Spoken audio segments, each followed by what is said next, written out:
welcome to our lesson. It's all about decimals again today, and we will be looking at complements to 1. That means pairs of numbers that add up to 1. We were using decimals with tenths, hundredths and thousandths. We will partition these numbers so that we can see what they are made up of, and we'll use things like bar models and number lines to help us calculate the complements that we are going to use. We're going to start today by rolling some dice.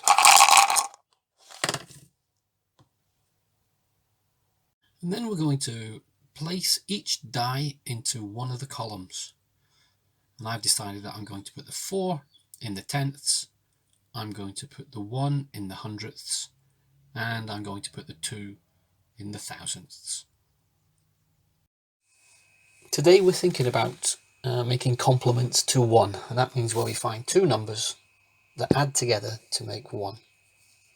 So you could have 0.5 and 0.5. Both of those numbers would add together to make 1.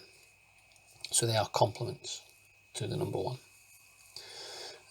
The number that we made with our dice was 0.412. So you can see in the calculation that I've put there that we've got 0.412 add our missing number equals 1. So we need to work out how to do this. In the next slide, I have added a number line, and I have started to make some of the jumps to get to 1. So my first jump, I have added 5 tenths, 0.5. The reason I've chosen this is because that will bring us, with the 4 tenths that I already have, it will bring me to 9 tenths. If I added 0.6 to make it 10 tenths, which would be 1, I would still have, that would be too much, because I would have the 100th and the 2 thousandths still to sort out. So I'm not going past 1, but I want to get as close to it as I can by adding on tenths. So I've added on 5 tenths, which will take me to 0.912. The next part, I have then, for my second jump, I've started adding hundredths, and I have added 8 hundredths, 0.08, which brings me to 0.992. And on my final slide, you can see how I finished off by adding 0.008, 8 thousandths. That will take us up to 1. We would go 0.992, 0.993, 0.994, 0.995, 0.996, 0.997, 0.998, 0.999, and then the next one, when we add one more thousandth, will take us to 1. Okay, let's have a look at this number. We put the counters out to try and represent a number first. Can we work out what it means? Just pause the video for a few seconds and try and work out what the number is.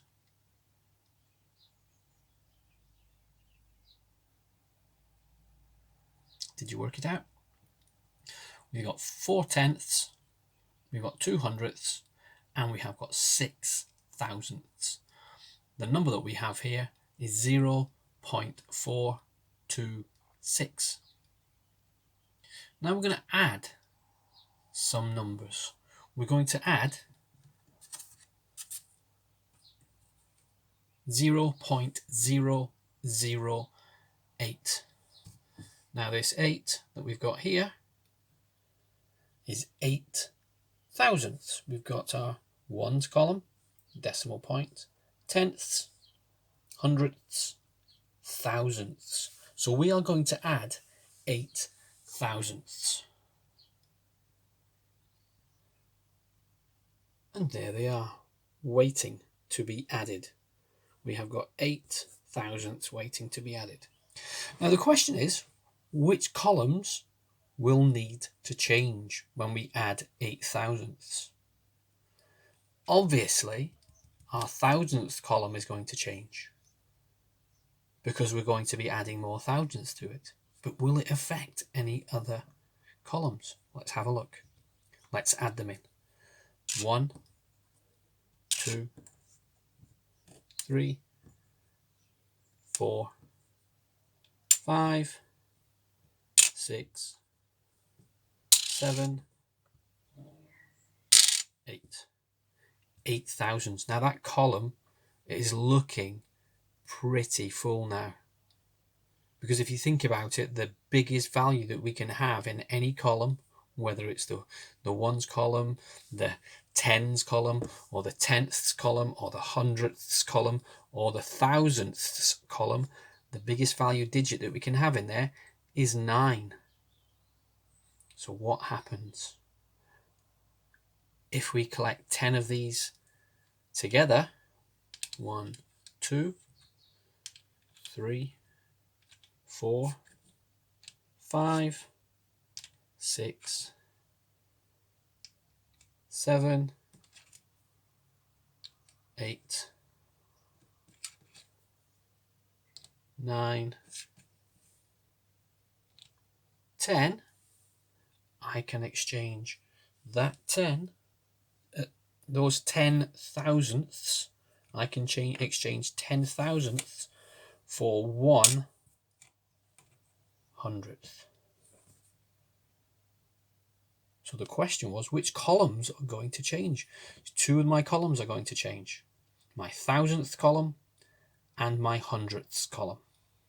So my final answer, if I add 0.008, will be 0.434.